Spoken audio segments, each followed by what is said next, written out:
वो तो हम तुमको एक, इसका नाम है भिक्षु गीता। भिक्षु गीता के नाम से भागवत में इसको कहा गया। तो भिक्षु था, आगे हुआ है। तो उस वो इतना कंजूस था कि एक कमरा था, उसमें रुपया बहुत से रखे थे और रोज 10 रुपया 5 रुपया उसमें डाल देता था। दरवाजे बैठा रहे, नहीं इससे कभी नहीं देंगे। एक बार संकट पड़ गया, 10-12 दिन से घर में एक अन्न का दाना नहीं रहा। तो लड़के बच्चे स्त्री सब कहती रही, महाराज 10 रुपया निकाल दो, कुछ बाजार से ले आवें, लड़के भूखे मर रहे हैं। मैंने कहा मर जाएं फिर भी श्रेष्ठ है, इसके भीतर से एक पैसा नहीं निकाल सकते। बहुत दिनों तक ऊब करके उन लड़कों ने कुछ और डाकुओं का साथ किया और डाकू लोग सब आ करके उसके घर में आग लगा दी और सब लूट लिया और उसको पकड़ करके बहुत मारा और मार करके उस कोठरी के भीतर जो अनंत धनराशि बोरों पैसा भरा हुआ था सब निकाल दिया। अब वो क्या करे, मुझे नारी ग्रह संपत्ति नासी मूढ़ मुड़ाय भये सन्यासी। तो अब उसको सन्यास लेना पड़ा। तो सन्यास लेकर के लोग कहते हैं कि जिस गांव के तुम रहने वाले हो उसको छोड़ दो। सन्यास ले लिया है तो उस गांव को छोड़ दीजिए, वहाँ मत जाइए कभी और वहाँ रहिए नहीं, और बाहर सब जगह तो आप आश्रम बना लीजिए। लेकिन जिस गांव में जन्म हुआ है, यही कहेंगे कल ऐसे यहाँ पर घुमा करता था, पापी था, दुरात्मा था, तमाम कष्ट देता था, आज बड़ा भारी सन्यासी बन गया है, बड़ा पंडित बन गया है, यही सब लोग कहेंगे। तो लेकिन वो इस प्रकार का त्यागी और विद्वान भी था। तो उसने क्या किया, सन्यास लेकर के वहीं एक बाग में नदी के किनारे चला जाता था, वहीं पड़ा रहा। अब वहाँ से निकल के जब गांव में दोपहर 12 बज गया, भिक्षा लेने के लिए गांव में आता था, तो औरतें कहें बड़ा वैसा कंजूस आ रहा है, दरवाज़ा बंद करो, इसका मुँह देखना पाप है। एक दरवाज़ा बंद, दूसरे में गया तो उसने भी बंद कर दिया, तीसरे में गया तो उसने कहा क्या है, तो वो बस दरवाजे से निकल गया। चौथे दरवाजे पहुंचा तो उसने एक मुट्ठी चना डाल दिया उसके खप्पर में। चलो और आगे बढ़ा तो किसी ने थोड़ा भात बना हुआ था उसको डाल दिया, किसी ने और कोई मिठाई डाल दिया। 5-6 घर हो गए, बस लौट पड़ा और उसी को बाहर जाकर पानी से धो करके और खा लेता था। कभी उसको रोटी भी मिल जाती थी, एक रोटी मिल गई, किसी ने 1 चमचा दाल भी दे दिया, नहीं बहुत तो उसको यही कंजूस कंजूस कह करके भगा देती थी। अरे पापी है, इसका मुंह देखना पाप है, इसने बहुत बड़ा अत्याचार अपने परिवार के साथ किया, ये कहकर छोड़ दिया। एक दिन वो ले करके कुछ रोटी दाल खप्पर में और झोले में लिए हुए जा रहा था। बरसात का समय था, भैंसे और गायों को चराने वाले चरवाहे जंगल में चराया करते हैं। भैंसे जहाँ बैठ जाती हैं, छोटी छोटी तलैया बन जाती हैं, पानी फिर बरसात वो भर जाती। एक 4-5 तलैया थी, बड़ी बड़ी भी थी, उनमें भैंसे इतना कीचड़ कर दिया था, वो कीचड़ से भरी हुई थी ऊपर तक। उनकी बीच से पगडंडी थी जाने की इस पार से उस पार। तो वो उससे जा रहा था तो लड़के लोग दौड़े, वहाँ से आ गया वो कंजूस आ गया, मारो साले को। तो दूर से ईंटा पत्थर फेंक करके मारने लग गए। किसी बच्चे का ईंटा जो है उसके पैर में ऐसा लगा कि वो उसी तलैया में गिर पड़ा। तो सबों ने कहा मारो साले को चल करके, तो सब डंडे लेकर के उसको पीटने लग गए। उसकी खोपड़ी भी फट गई और हाथों में भी बहुत चोट लगी। जहाँ वो किनारे आवे तहाँ हाथे में डंडा मारते थे तो फिर उसी गड्ढे में गिर जाता था। कोई महात्मा उधर से आ रहे थे, उन्होंने कहा ये बच्चे बहुत बेरहमी से कोई गाय भैंस है जिसको पीट रहे हैं। वहाँ आया, अरे देखा तो कोई आदमी है, तो लड़के सब भाग गए। तो उसने बड़ी जल्दी से अपना अचला निकाल करके और उसके ऊपर फंसाया और फंसा करके उसको खींचा और खींच करके बाहर घसीट के लाया। फिर अचला अपना भिगो करके पानी से और उसके सारे बदन को पोंछना शुरू किया। और जब एकदम स्वच्छ हुआ, कल महाराज आप हैं गड्ढे में गिर गए, आप तो पढ़े लिखे विद्वान भी हैं। जिस गांव में जन्म लिया जाता है, संन्यास लेकर के उस गांव में नहीं रहा जाता, इतना कष्ट आपको हो रहा है। उसने कहा भैया आपको भ्रम है, हमको कोई कष्ट नहीं हो रहा है, हम बड़े सुखी हैं, बहुत आनंद में है। और आदि को बड़ी फटी हुई डंडों से मार करके। तो उसने गीत गाया। भगवान कृष्ण कहते हैं प्यारे उद्धव वो गीत मैं तुमको सुना रहा हूँ, वो गीत गाया है। नायम जनों में सुख दुख हेतु, ये कोई भी सांसारिक प्राणी हमारे सुख और दुख के हेतु नहीं। नायम जनों में सुख दुख हेतु, न देवतात्मा गृह कर्म काला। तो तुमको यदि ये सुख दुख नहीं दे सकते तो तुम्हारे कोई देवता लगा है जो तुम ऐसा बोल रहे हो? कहते कोई देवता भी हमको सुख और दुख नहीं दे सकते। सुख दुख का हेतु देवता भी नहीं होता, तो तुम्हारा कुंडली में कोई ग्रह ही खराब है। तो वो कहते हैं, वो कह रहा है कि कोई ग्रह भी सुख और दुख का हेतु नहीं है। न देवतात्मा गृह कर्म काला। तो तुमने ऐसा कर्म ही किया है जो वही भोग रहे हो, कर्म का फल है, और क्या है? वो कहता कोई कर्म भी सुख दुख का हेतु नहीं है, तो तुम्हारा समय खराब। तो कहता कोई समय भी सुख दुख का हेतु नहीं होता, समय भी सुख दुख नहीं दे सकता। आयं जनों में सुख दुख हेतु, न देवतात्मा गृह कर्म काला।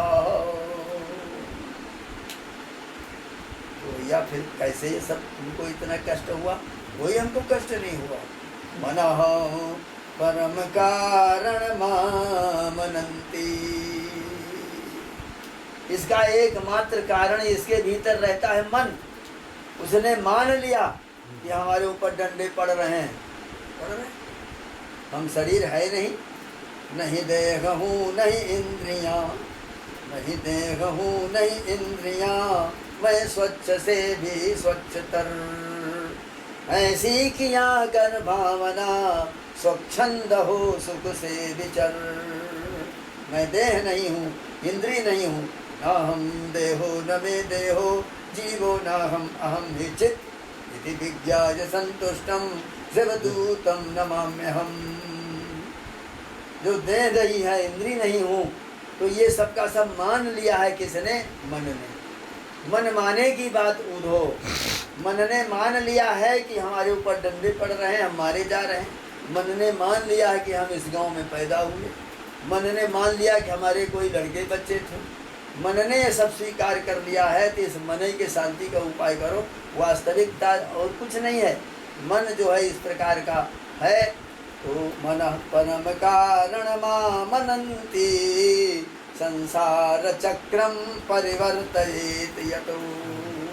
ये मन ही संसार रूपी चक्र में परिवर्तन करने वाला होता है। मन के परिवर्तन से सब परिवर्तन दिखलाई दे रहा है। तुम्हारा योगी लोग जंगल में जाते हैं, मन ही की तो साधना करते हैं। मन को ही किसी प्रकार से एक ऐसे तत्व में लगाओ, एक जगह एकत्रित करो, ताकि वो दूसरी जगह न जा सके और वो स्वीकार न करे। हमने स्वीकार कर लिया है कि हम ब्राह्मण हैं, ब्राह्मणो हम, क्षत्रियो हम, वैश्यो हम, शूद्रो हम, गृहस्थो हम हैं, हम इसके मालिक हैं, ये हमारा घर है। ये सब मन की केवल मान्यता है और सत्यता इसमें कुछ नहीं। नायम जनों में सुख दुख हेतु, न देवतात्मा गृह कर्म काला। मनः परम कारण मामनन्ति, संसार चक्रम परिवर्तयेत यतो।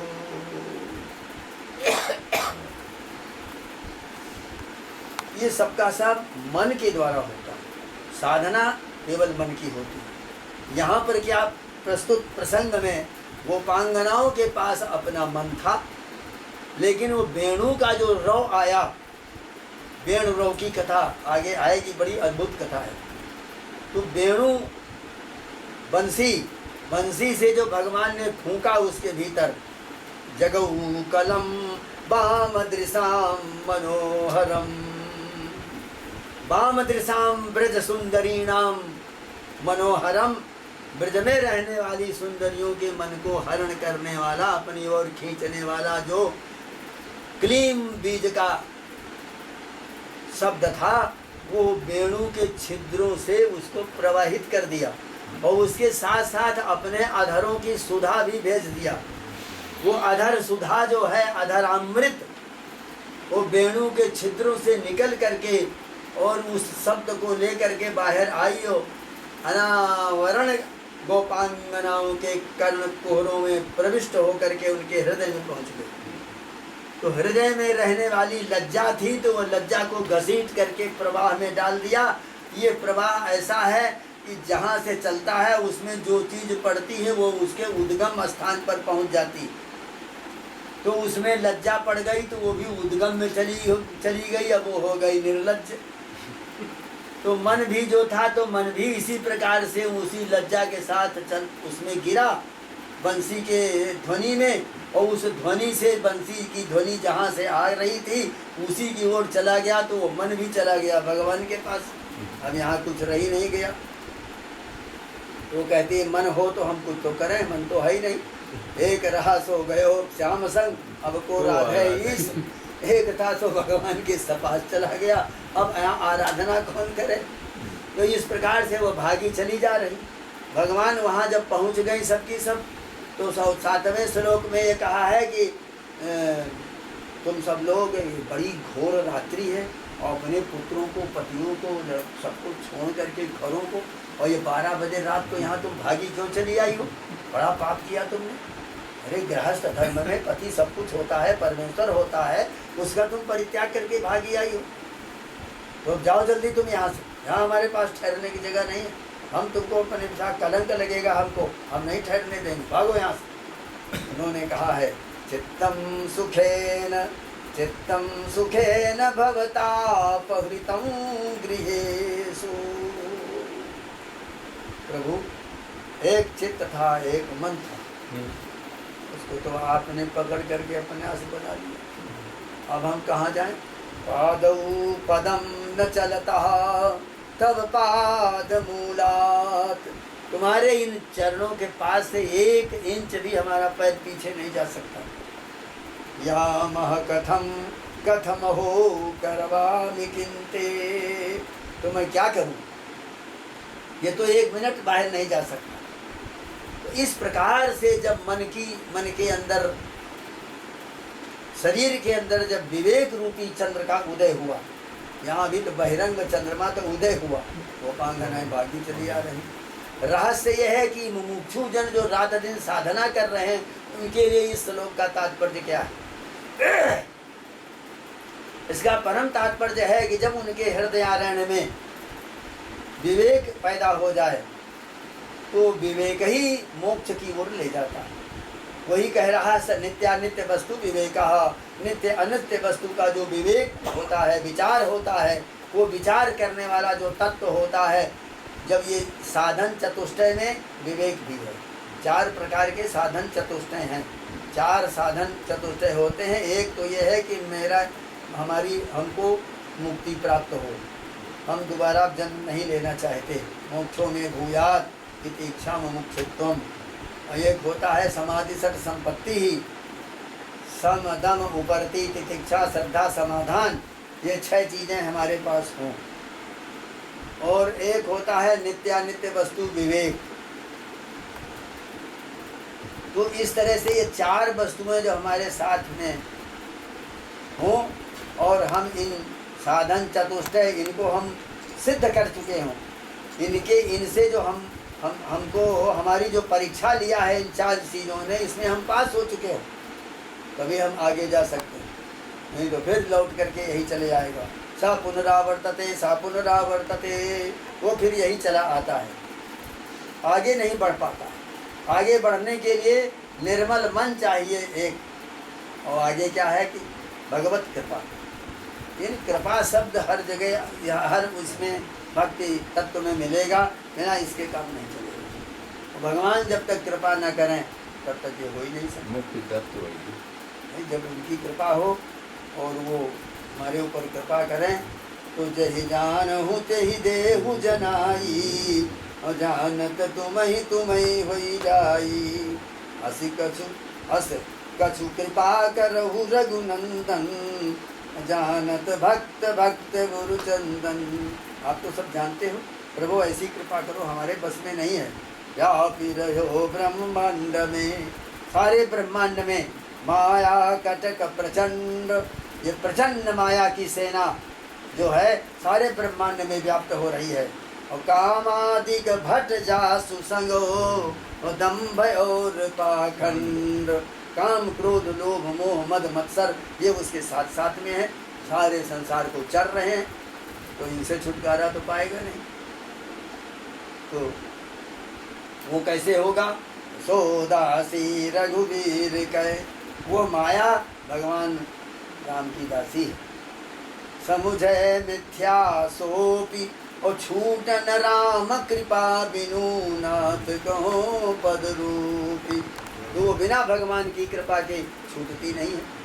तो उसी तरीके से गोपांगनाएं यहाँ पर चली आ रही हैं, लेकिन प्रश्नकर्ता ने प्रश्न कर दिया कि खाली गोपियों के लिए था, सारा संसार तो पड़ा था, तो भगवान ने क्या उन्हीं के लिए बंसी बजाई, एक लीला उन्हीं के लिए की? तो उसका उत्तर में ये सब 12-13 अर्थ निकल चुके हैं अभी। हाँ, अब ये अंतिम में आया है विवेक चंद्रमा उदय हुआ हृदयों में, और मुमुक्षुओं के जो मोक्ष की इच्छा कर रहे हैं, चलो विवेक के उदय होने पर ही वो भगवान की तरफ जा सकते हैं, ऐसे तो वो असत संसार ही में पड़े रहेंगे। इस प्रकार से बड़ा अच्छा विवेचन करते हुए और यहाँ पर बतला रहे हैं।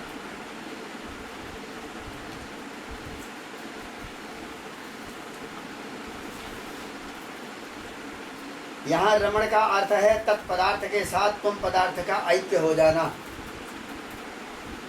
यानी एक है तत्, एक है तुम। तत्पदार्थ है कभी देखा हुआ, और तुम सामने खड़ा हुआ है, दोनों का ऐक्य जो हो जाए यही रमण है। तत् का और तुम का ऐक्य हो जाना यही रमण करना है।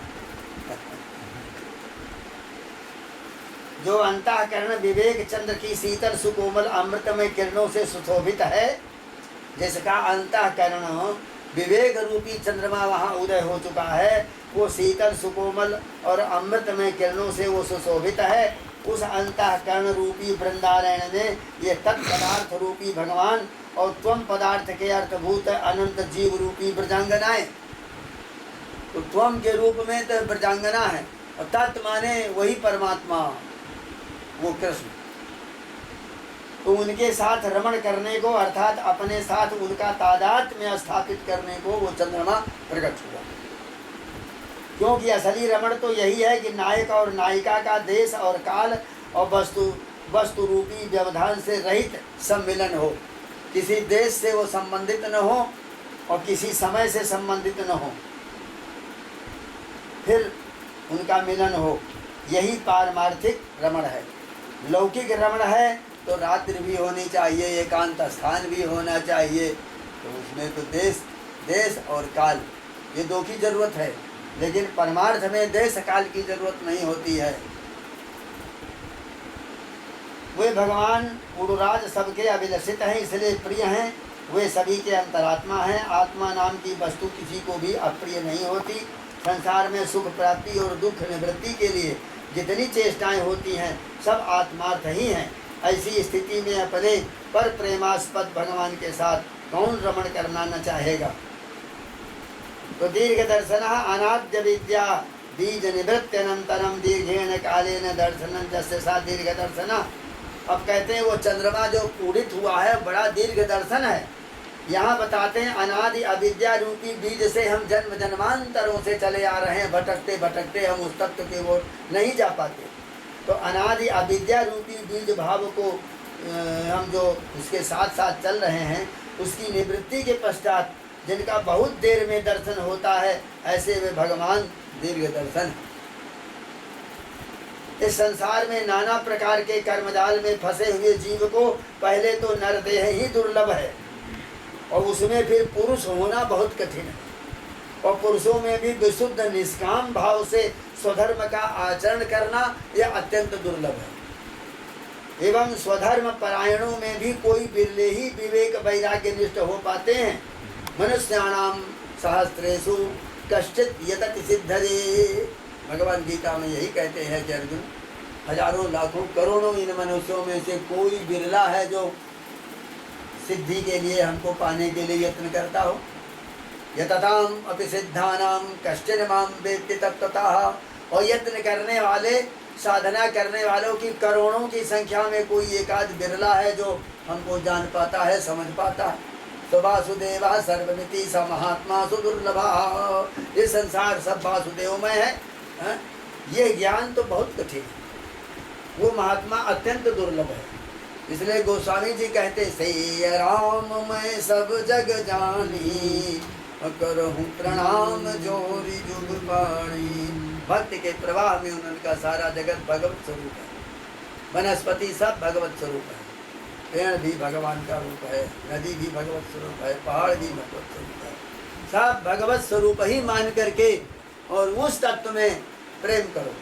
इसीलिए मूर्ति की पूजा है, पत्थर की मूर्ति है, पाषाणमयी, सिकतामयी, धातुमयी ये मूर्तियाँ होती, चाहे सोने की बनवा लो, चाहे चांदी की बनवा लो, चाहे पत्थर की बनवा लो या मिट्टी की बना लो।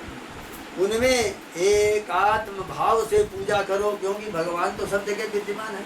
अब आपने मंत्रों के द्वारा आवाहन करके उसमें देवता का आवाहन किया, और प्रतीक उपासना इसको कहते हैं, वो प्रतीक रूप से सामने है और आप उपासना कर रहे हैं, तो आपको धीरे धीरे धीरे धीरे उसी से मुक्ति होगी। लेकिन जब तक स्वस्वरूप का ज्ञान नहीं होगा। एक भक्त इसी तरह से था और वृंदावन जाया करता था, उसने देख लिया,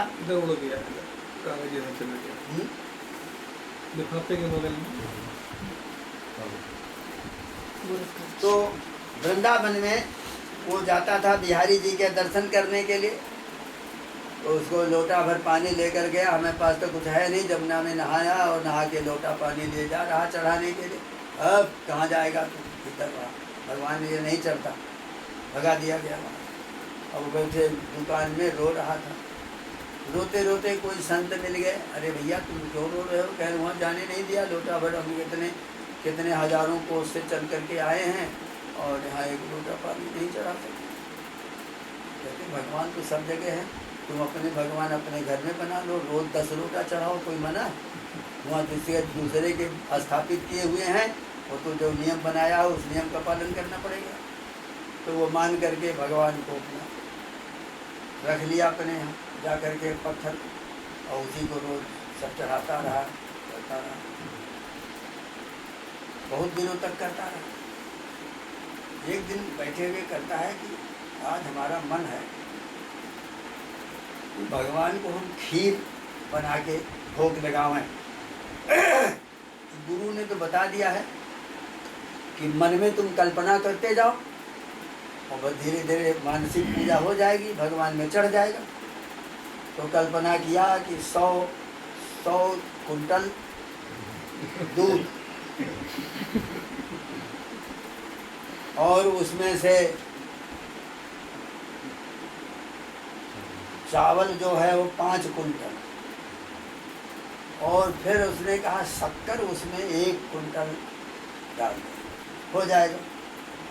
तो इतना जब कर रहे थे तो भगवान वो मूर्ति जो रखी हुई उसमें प्रकट हो गए, एक थप्पड़ मारा उसने। मूर्ख, एक कुंटल में ये 100 कुंटल का दूध की खीर बन जाएगी। अरे प्रभु जी बस चरणों में गिर पड़े, आपके दर्शन हो गए, बस इसी सबसे बड़ी। तो ये भाव शुद्धि, ये भाव शुद्धि है, उसको उतने ही में शुद्धि प्राप्त हो गई।